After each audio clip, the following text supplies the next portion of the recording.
কৃষ্ণচূড়া লাল হয়েছে ফুলে ফুলে, তুমি আসবে বলে। আসসালামু আলাইকুম এভরিওয়ান, নতুন আরেকটা ভিডিওতে সবাইকে স্বাগত।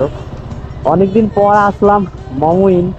আর মমইন আসার সময় রাস্তাঘাটের এমন অবস্থা, মাটির ডালি থেকে তারপর ওই চার মাথা থেকে অবস্থা বলতে ভালো ভালো মিন করেছে। এবং হাটি কুমরুল থেকে যেহেতু রংপুর 4 লেনের কাজ হচ্ছে, মানে আমি জায়গাটা চিনতেই পারিনি হঠাৎ করে।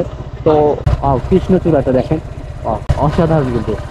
আর যেটা বলছিলাম, সকাল থেকে দুপুর পর্যন্ত কিন্তু মোটামুটি বগুড়াতে বৃষ্টি হচ্ছে। আর এই যে বৃষ্টির পরে কিন্তু এই অবস্থা, ভালোই লাগছে। বৃষ্টি অনেকদিন থেকে আসলে বৃষ্টির জন্য ওয়েট করছিলাম। আর সবাই আসলে কিন্তু বৃষ্টির জন্যই ওয়েট করে অনেক সময়। একটু বৃষ্টি যেন প্রশান্তি বয়ে নিয়ে এসেছে। অনেকে কিন্তু ঘুরতে এসেছে। আরো বিকালের সময়টাতে হয়তো বা আরো অনেকেই আসবে। তো লেটস, আমরা যাচ্ছি ইকো পার্কে, মমইন ইকো পার্কের দিকে যাচ্ছি। তো লেটস যাওয়া যাক। এই যে মাইক্রোফোনটা খুঁজছি মোটর ব্লগের জন্য, সেটা একবারে টোটালি কিন্তু চায়না থেকে ইম্পোর্ট।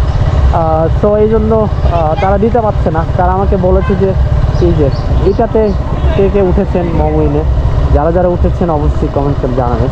তো যেটা বলছিলাম, আশা করি আমারও এক্সাম চলছে, যেহেতু অনার্স ফাইনাল ইয়ারের এক্সামটা শেষ হোক, তারপর উড়াধুরা মোটর ব্লগ হবে ইনশাল্লাহ। করলে এখন বাইকের জন্য 50 টাকা করে নেওয়া হচ্ছে। এটা অনেকদিন আগে থেকে নেওয়া হচ্ছে।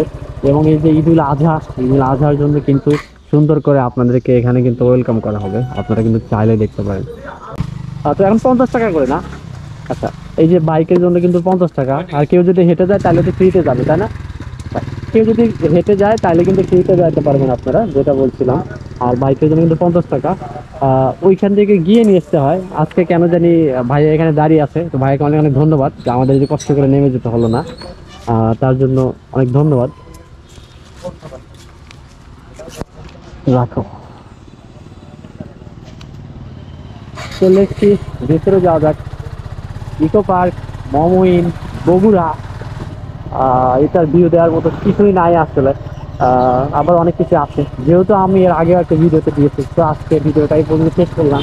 থ্যাংক ইউ সো মাচ সবাইকে। নেক্সট ভিডিওতে খুব তাড়াতাড়ি দেখা হচ্ছে। আল্লাহ হাফেজ।